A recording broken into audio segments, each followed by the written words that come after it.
Olá, muito boa tarde. Estamos aqui novamente com o nosso Chá com Livros.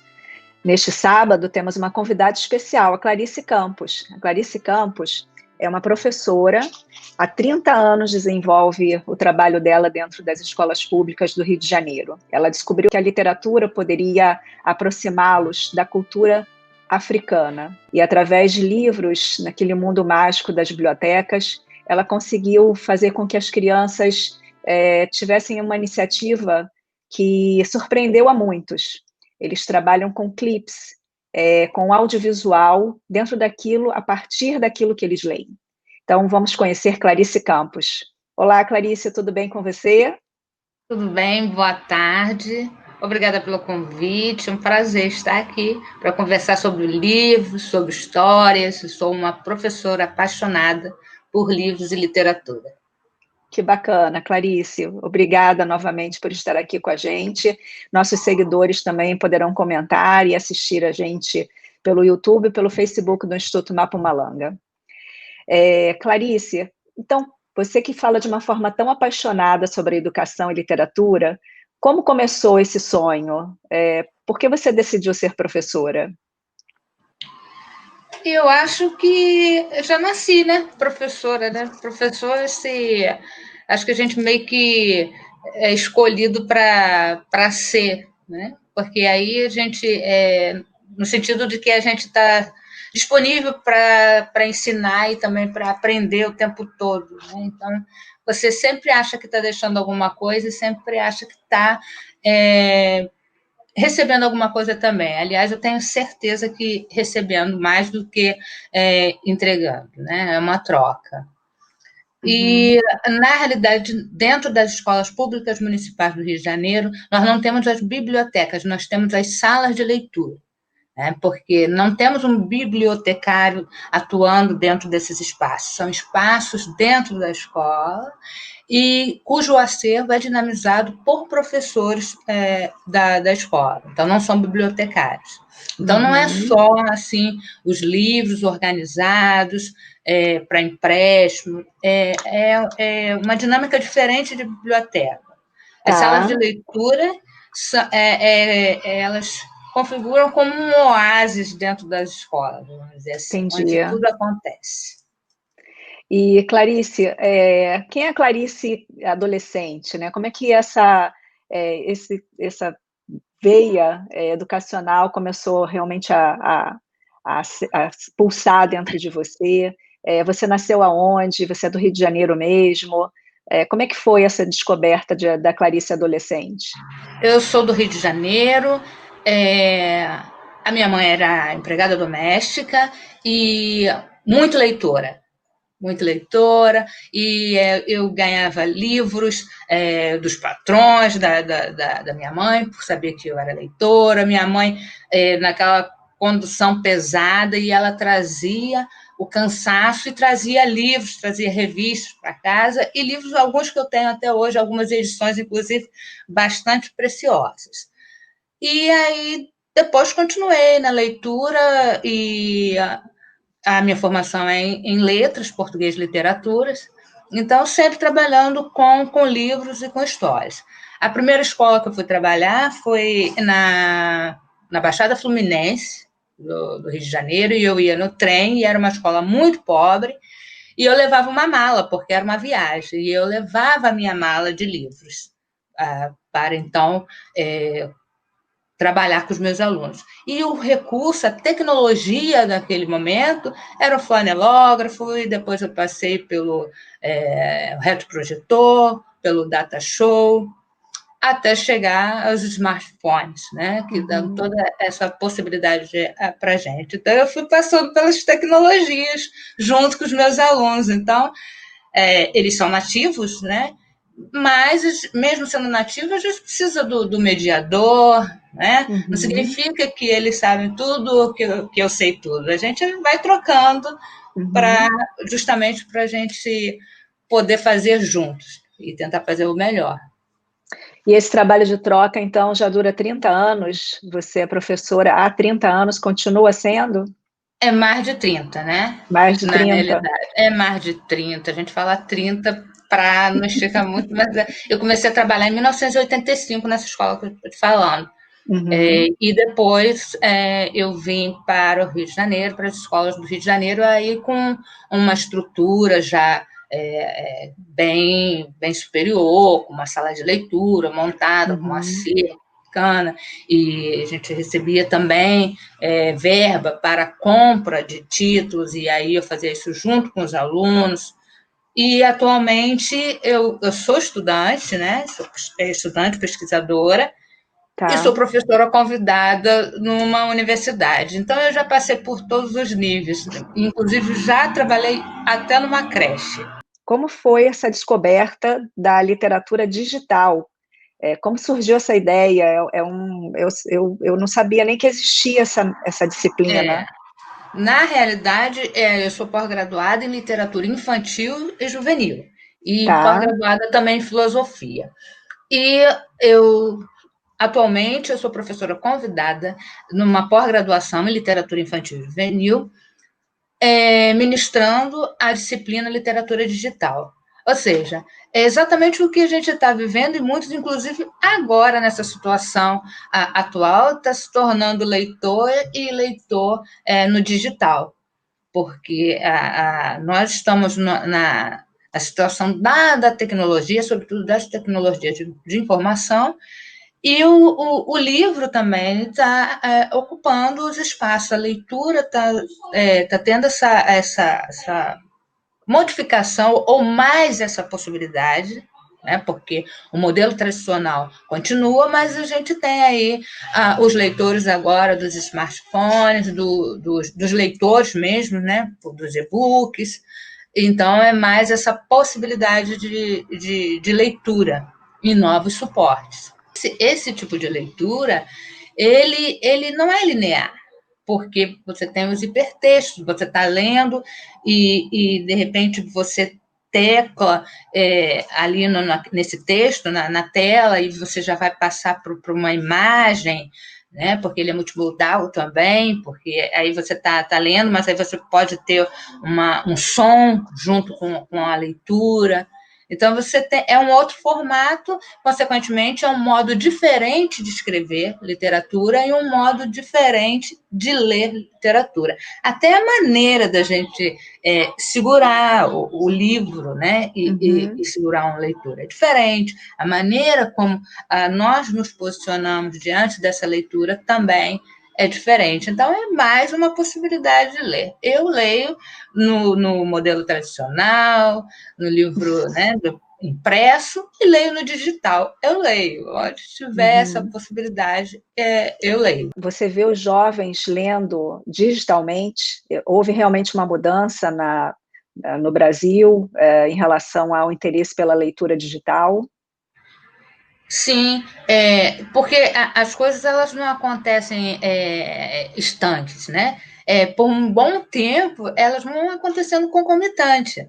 Então, assim, muitos ainda vão ler no livro impresso, de modo tradicional, e outros já vão começar essa leitura no digital. Eu, com uma turma que eu peguei agora, que eu trabalhei agora, em agosto, eu fiz um questionário com os alunos adultos, né, de diferentes formações, porque é uma pós-graduação, e o modelo impresso ainda foi o preferido. Mas muitos leem, e são leituras diferentes. Por exemplo, eles leem mais no digital o acadêmico, né, para a escola, ou para o estudo. Mas a leitura de fruição, a leitura do lazer, normalmente lê mais no impresso. Os lugares também determinam esse tipo de suporte, porque numa viagem você pode levar o seu leitor e levar ali uma biblioteca inteira, ao passo que você teria que levar muitos livros, né? Então, sem dúvida. Assim, isso vai mudando também de acordo com o tempo, com o espaço também. Como foi e como é trabalhar a história da África a partir das tuas experiências? Como que você passou a introduzir esses assuntos? Eu sei que existe uma lei que foi editada em 2008, mas que ainda possui algumas questões que não sei se impedem ela de ser aplicada, mas tem dificuldades para ser aplicada. Como é que surgiu a vontade de trabalhar a cultura africana com os teus alunos? Foi a partir da lei ou você já trabalhava isso? Sim. A Lei 10.639, como você falou, ela diz respeito à presença, à inclusão da presença da temática, da cultura e da história afro-brasileira e africana.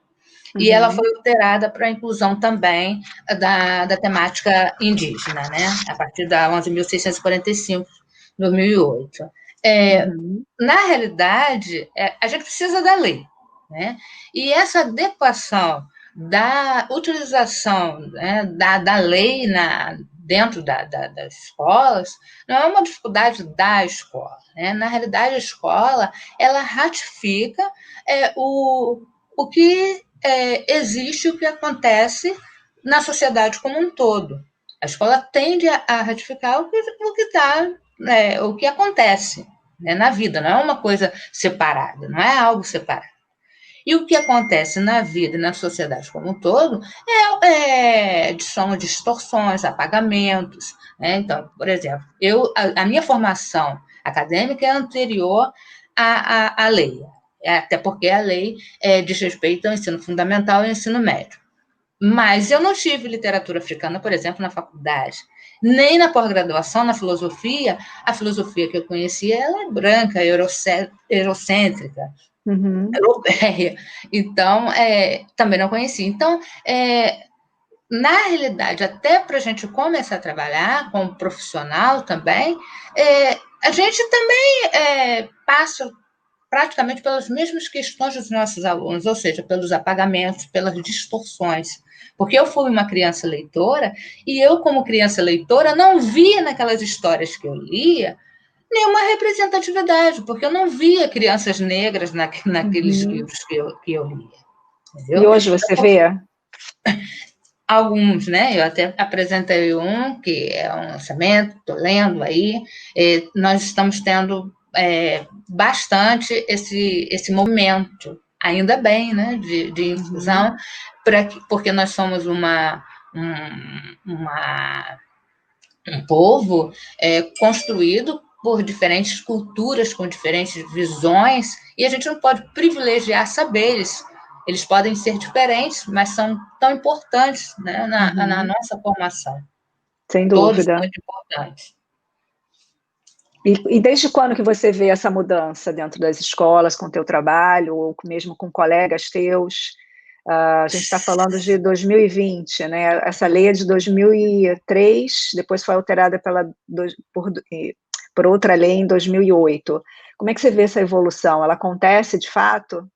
Sim, ela acontece, mas, assim, não é porque é lei que ela acontece naturalmente e que tá tudo certo. Tem uma lei Não que agora para todo mundo, Não está tudo certo, inclusive, às vezes, nos pares, e inclusive, na maioria das vezes, por preconceito, e também por desconhecimento, e também porque é um projeto mesmo maior para esse apagamento, para essas distorções. Né? Então, assim, quando eu fui fazer esse curso, em especial o curso da meu colar de pontas com os alunos, cada coisa que a gente ia colocando ali no filme, eu ia vendo que eu também não sabia, porque eles queriam colocar elementos, por exemplo, da capoeira, e eu não sabia que aqueles cordões tinham uma simbologia por cores. Então, a gente precisou que alguém fosse à escola para conversar com a gente sobre isso. Então, assim, a gente sempre estudou a mitologia romana e a mitologia grega, e quando nós fomos estudar a mitologia iorubá, eu também não sabia, e consequentemente, tinha que falar, por exemplo, dos orixás. Né? E eu não estou falando de religião, eu estou falando de uma cosmovisão outra que não a europeia que a gente conhecia.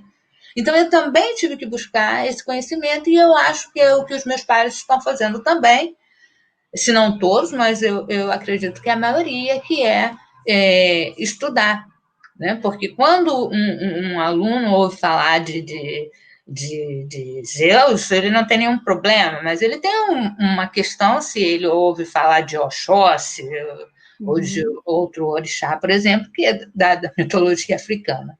E eu também tive que estudar, né? Porque são elementos, outros saberes, outras culturas, mas que são importantes também e principalmente são importantes dentro da nossa formação. E esse grupo de alunos com quem você trabalhou o livro Meu Colar, né? Minhas Contas, na verdade, é o nome do trabalho que foi criado a partir desse livro, é que se chama Colar de Contas. Como é que os alunos aderiram a esse trabalho? Era um grupo diversificado? Era um grupo só de alunos negros? Conta um pouco para mim. Bastante diversificado, né? São oficinas no contraturno, oficinas de memórias, oficinas tinha oficina de fotografia, oficinas de poesia e também tinha oficinas de animação. Então, esses alunos se inscreviam nessas oficinas para as salas de leitura, alunos da tarde faziam no turno da manhã e alunos da manhã faziam no turno da tarde. Alunos de diferentes turnos e alunos de diferentes turmas e, portanto, de diferentes escolaridades, diferentes idades. E eles sabiam o seguinte, que tudo ali é em equipe, tem que fazer junto. Porque quando você trabalha com audiovisual, primeiro a gente trabalha bastante sessões cineclubistas. O que é isso? A gente assiste filme, conversar depois sobre filmes, assistimos muitos filmes baseados em livros do acervo, para a gente fazer essa comparação dessas linguagens que são diferentes, embora as histórias às vezes sejam as mesmas, mas as linguagens são diferentes e a estética é diferente, e até produzir os nossos. Então, eles produziram curtas e curtas em animação, porque eles produziram alguns curtas também, com eles atuando também. E eles sabiam que, por exemplo, eles faziam roteiro, eles faziam storyboard, e aí cada um eles vão se encaixando, sabe? Tem aquele que acha que desenha mais, tem aquele que vira o diretor. Ele vira o diretor e Diretor do ele programa.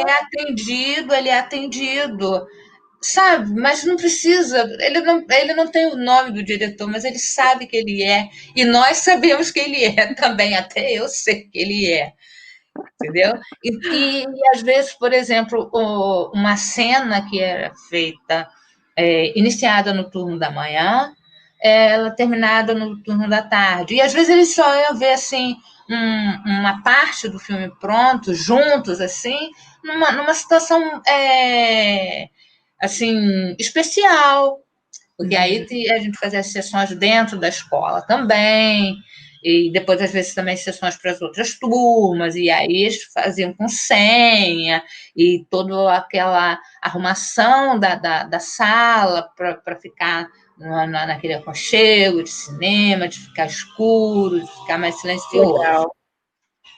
Entendeu? Nossa, muito bacana. E como é que você estava acompanhando a elaboração do filme, a produção, ou você deixou para ver no final? Qual foi a tua... Não, tudo, o tempo todo com eles, o tempo em todas as etapas junto com eles. Em todas as etapas, elas foram feitas na sala de leitura. E escola pública, a gente não tem todos os recursos, mas nós tínhamos um notebook e nós tínhamos uma filmadora antiga. Então, eu comprei uma placa de captura para poder capturar direto, porque aí eles podiam ver o que eles estavam capturando e já apagar, porque aí a gente já fazia já alguma edição já nessa própria captura. E Era o livro servindo também como tripé, porque aí coloca um monte de livro para poder posicionar a câmera. Aí um logo gosta de estar capturando, o outro já pensa na iluminação. Esses meninos são muito criativos, né? Então, às vezes, eles falavam assim, professora, então tinha uma cena, que eram umas estrelas, aí falavam assim, não, vamos deixar essa luz aqui bem escura, e depois nós vamos iluminando. Quer dizer, eles têm essa noção.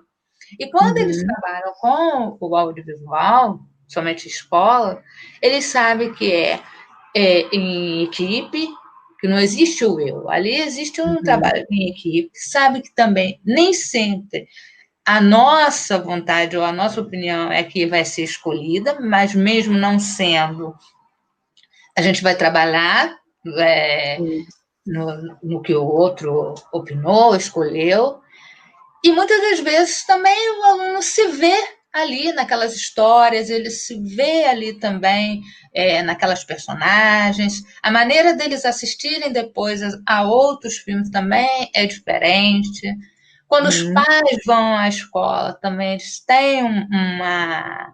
Né, eles ficam orgulhosos. Então, há um movimento na escola e um movimento horizontal, um movimento de equipe, no diálogo, né, que é proposto, inclusive, pelo Paulo Freire, e que demanda também flexibilidade, inclusive a minha, porque às vezes tem que abrir mão de aprendizagens, né, que já estão ali bastante sedimentadas, mas eu tenho que abrir mão em prol do novo, porque o meu tempo é esse de agora também, né?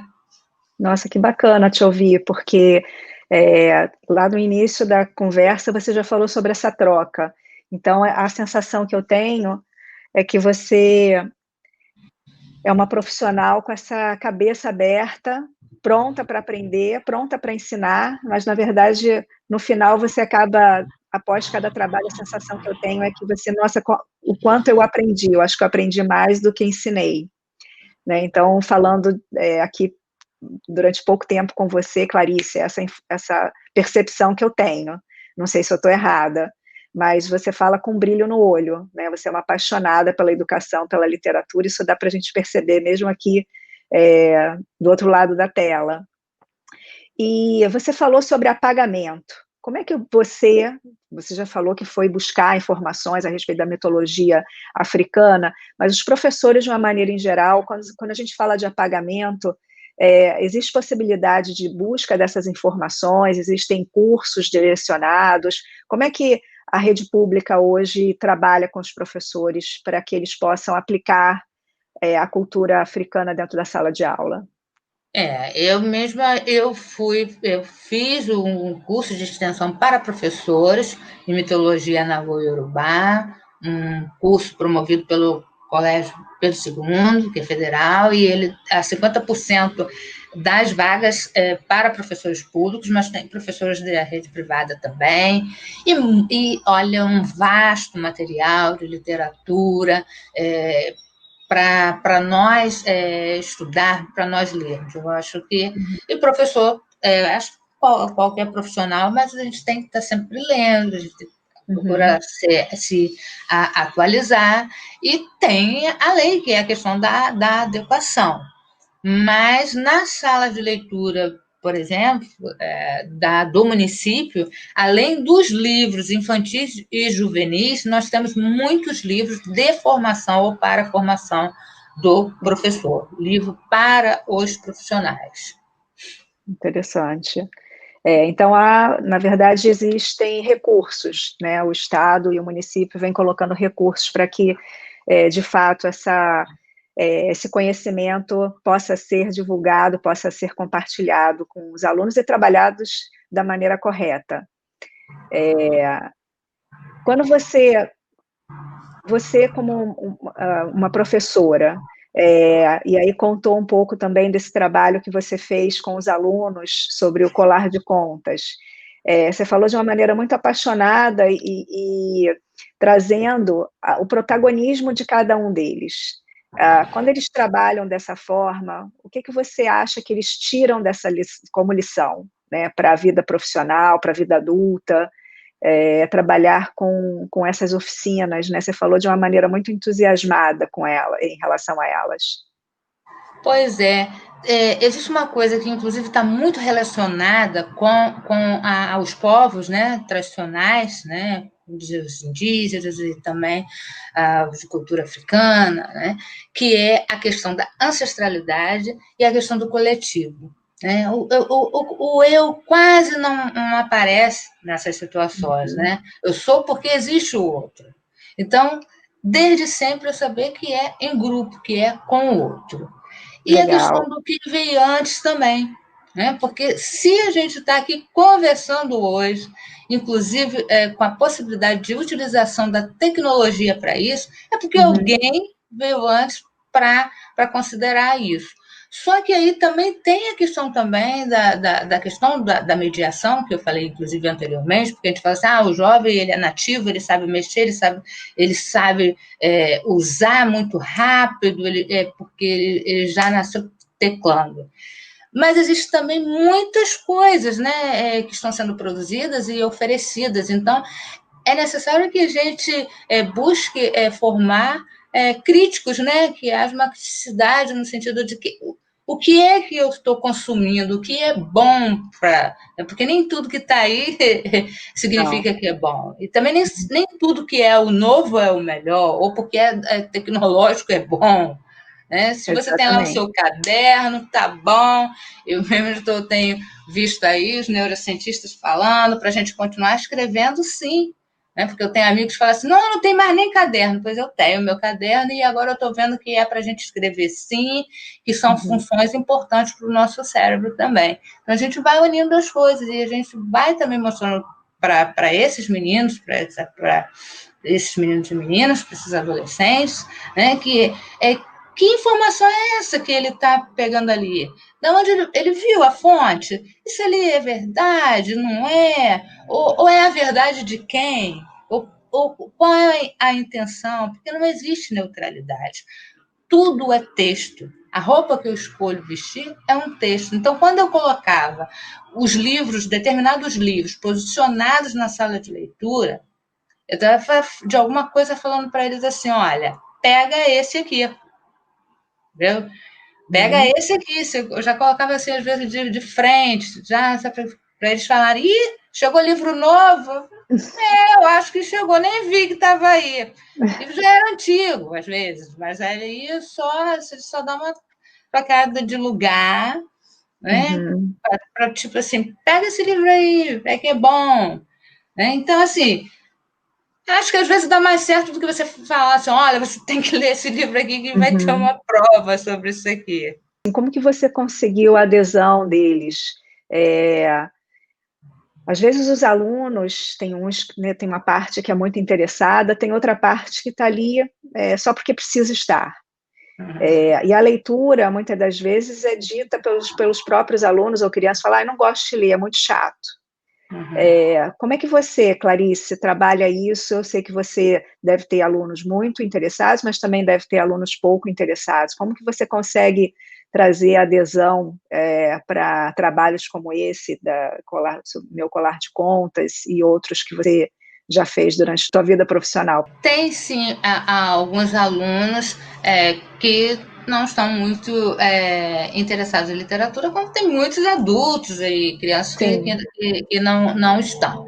Eu digo que a tecnologia, ela ajuda bastante.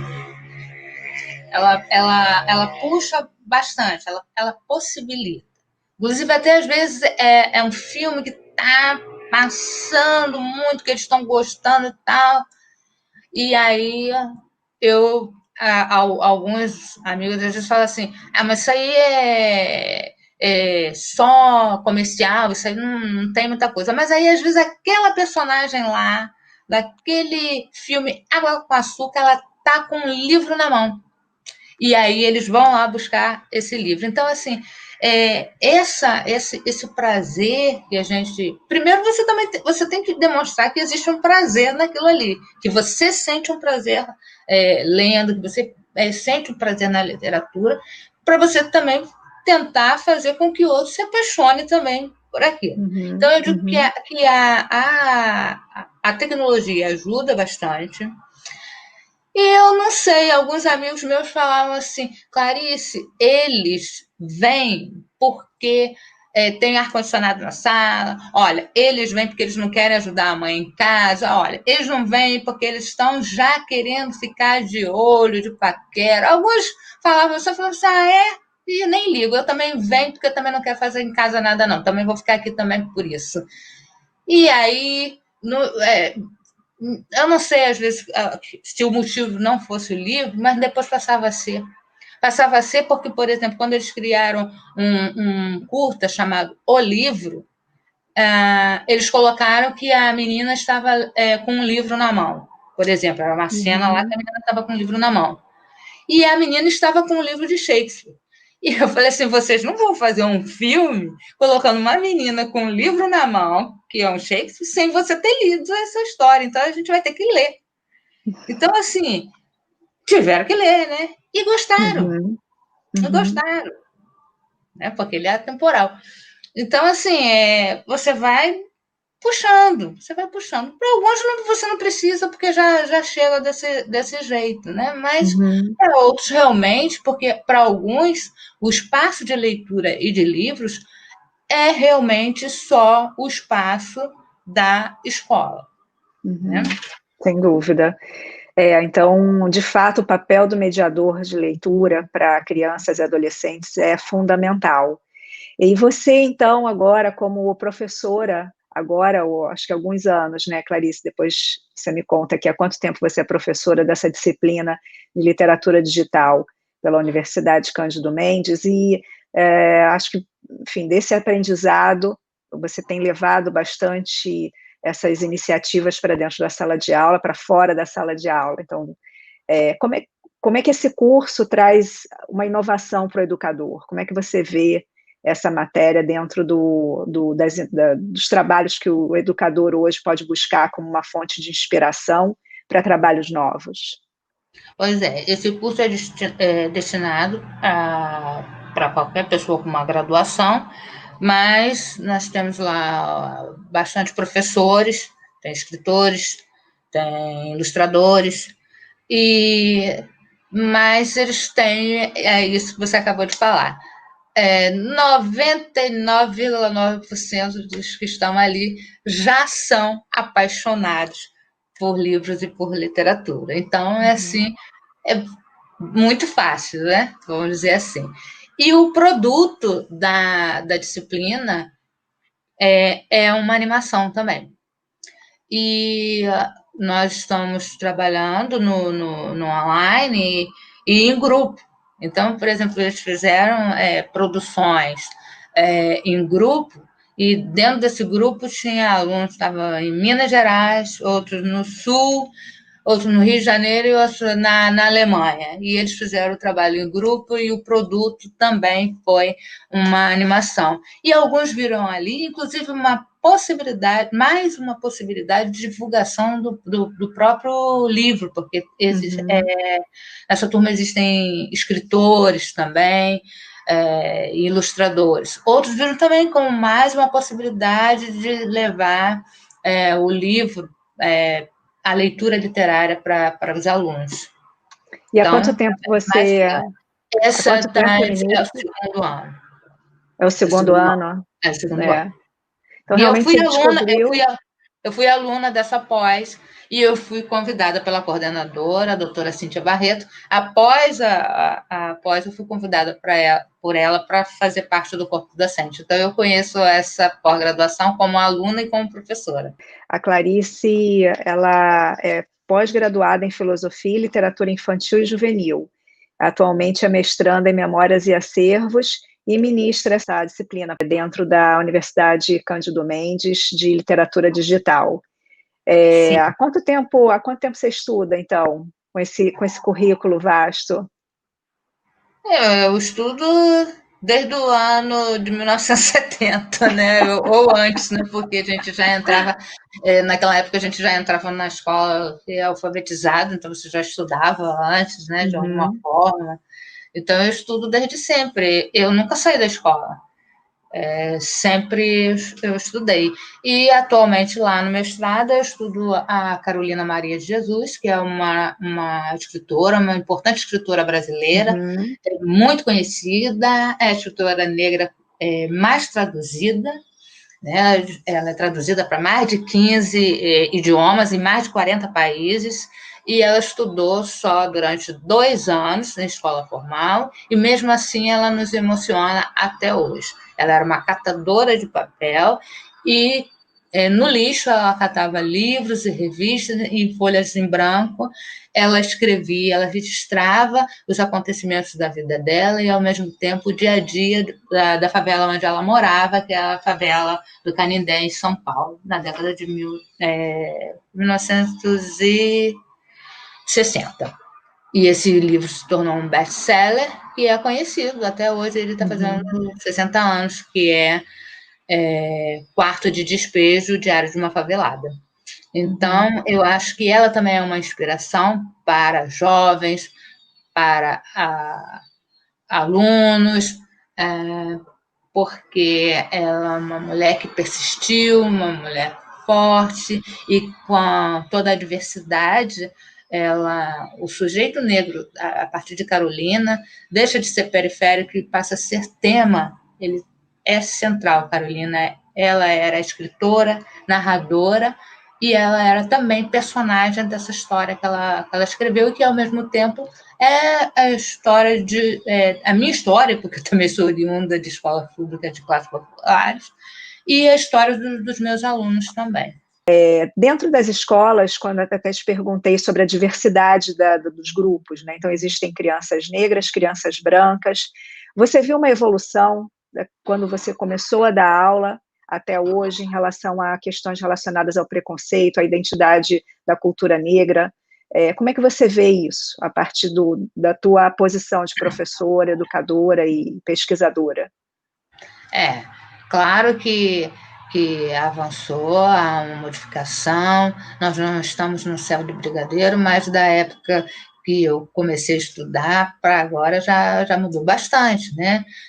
Até os livros didáticos, né? Era aquela representação do negro sempre ali como um serviçal, ou só falava de algumas Da comidas. escravidão.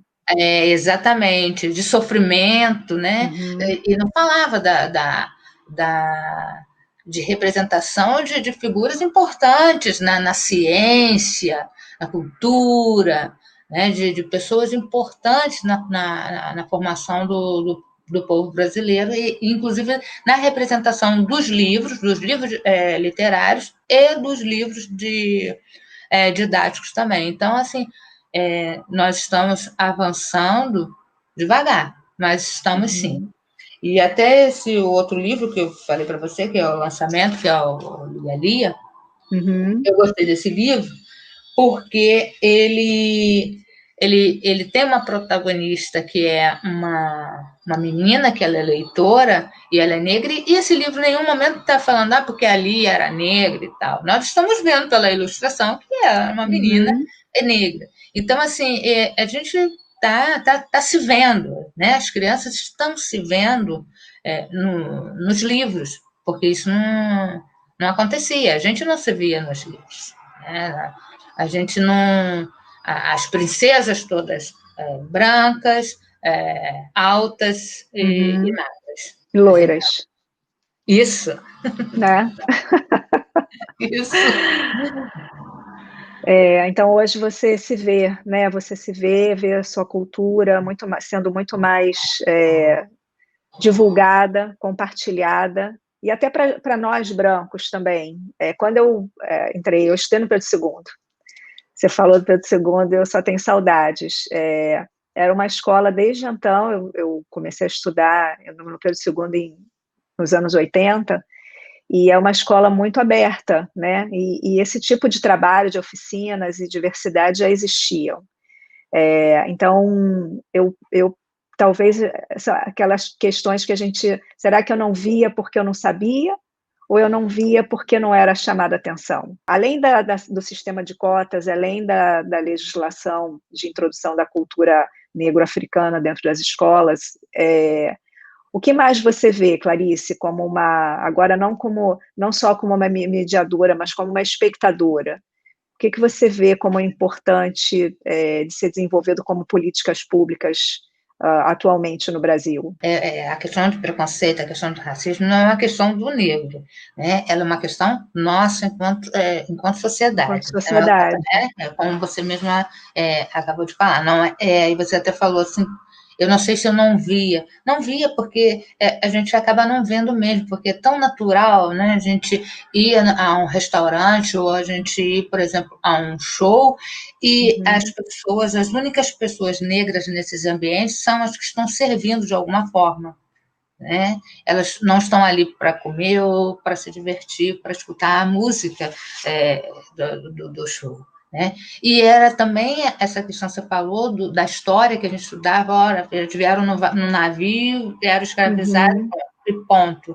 Né? Nunca a gente ouvia falar sobre as resistências, nunca a gente ouvia falar das representações das pessoas importantes dentro da nossa história, em todas as frentes, vamos dizer assim. Né? Exatamente. Então, a gente acaba naturalizando. Então, a questão, os governantes precisam e podem fazer, e cada um também, porque cada um é responsável pelos seus atos. Né? Não ouvir, não achar graça em piadinha, se ver, às vezes, falando determinadas coisas, porque às vezes a gente fala, e eu falo também, às vezes, porque aquilo já está tão batido que a gente vai naturalizando, está tão enraizado que a gente vai naturalizando. Então, a gente tem que prestar atenção, se reeducar, porque aí a gente vai estar fazendo a nossa parte para ter uma sociedade menos injusta, mais democrática e igual, né? Porque nós somos únicos, diversos e plurais. Né? Então, nós somos isso tudo. E juntos somos melhores, né? Juntos somos melhores, como você falou, a partir das suas experiências do coletivo. Quer dizer, quando eu te perguntei, você acha que essas crianças se veem, qual é a mensagem que elas levam depois para a vida adulta? A primeira coisa que você falou foi, elas se veem no coletivo, porque o eu tem que estar junto para poder funcionar, né? Tanto no livro, que pode ser uma obra coletiva, tanto no audiovisual, que é, por si só, uma obra coletiva. Então, juntos seremos melhores. Esse resumo que eu tiro da nossa conversa. Esse ensinamento, na verdade, Clarice, assim, vendo você falar com esse brilho no olho, depois de tantos anos, 50 anos, e há mais de 30 como professora, se dedicando a esses trabalhos, se dedicando às crianças e aos jovens, o nosso agradecimento, e eu agradeço aqui em nome do Instituto Mapumbalanga, porque você faz diferença na vida da gente. Você faz. Obrigada. Então, queria te agradecer. Queria que você deixasse uma última mensagem para a gente, para o Instituto Mapumbalanga nesse mês, para os nossos seguidores. É um mês que a gente está dedicando à cultura negra, ao protagonismo negro, em homenagem a vocês. Deixa uma mensagem para mim e para os nossos seguidores. A mensagem é essa, que a gente possa estar junto sempre, porque sozinho, nem para comemorar depois, sozinho não é bom, não é? É bom com o outro. Então é bom fazer junto, que é para vibrar junto, comemorar junto. E se a gente cair, já vai ter alguém ali do lado, pelo menos, para tentar levantar a gente. Então é bom sempre estar com o outro. Muito legal. Obrigada, Clarice. Obrigada. A gente agora vai ficar com um clipe sobre o trabalho que a Clarice, que vai mostrar o trabalho que a Clarice desenvolveu com os alunos, que se chama Colar de Contas.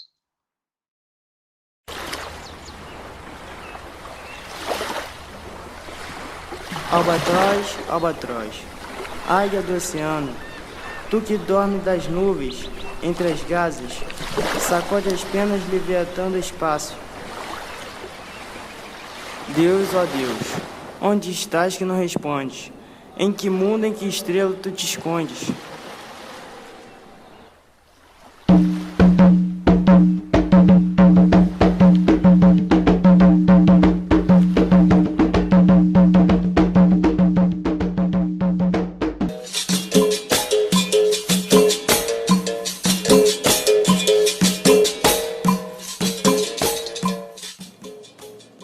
Oi, meu nome é Joel e meu melhor amigo é o Moisés.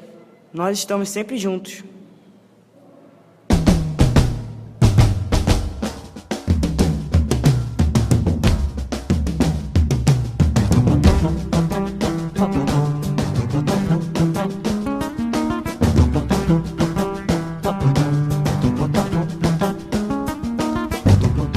Mas um dia ele me falou que a mãe dele não deixava mais ele brincar comigo, só porque eu uso colar de contas.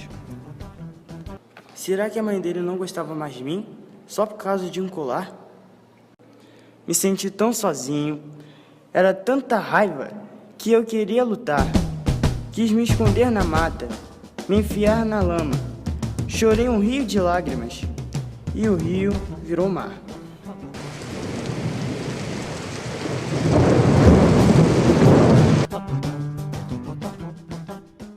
Gritei um trovão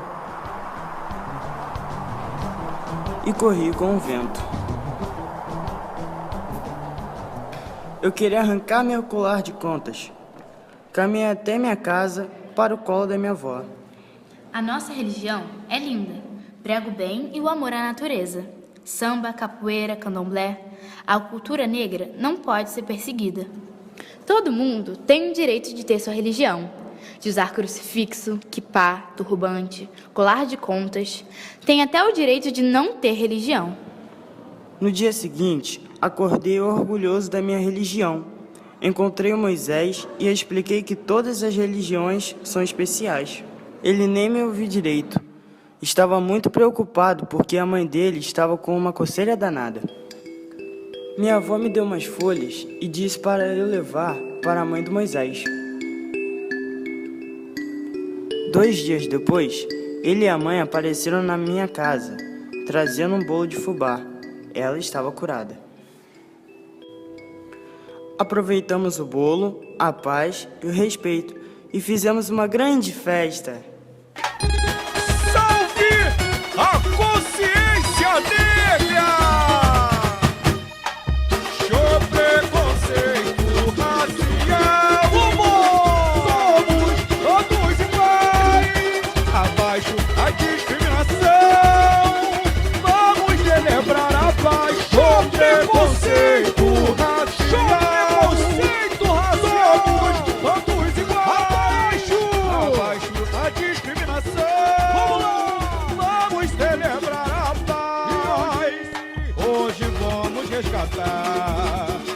A importância do negro na formação da nossa sociedade, desconstruir a imagem negativa a partir da sua luta pela liberdade. Iremos promover e possibilitar um novo despertar, reconhecendo toda a sua influência na construção do nosso DNA.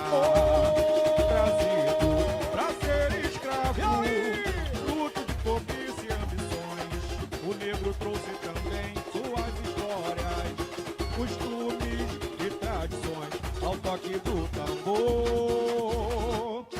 Vamos louvar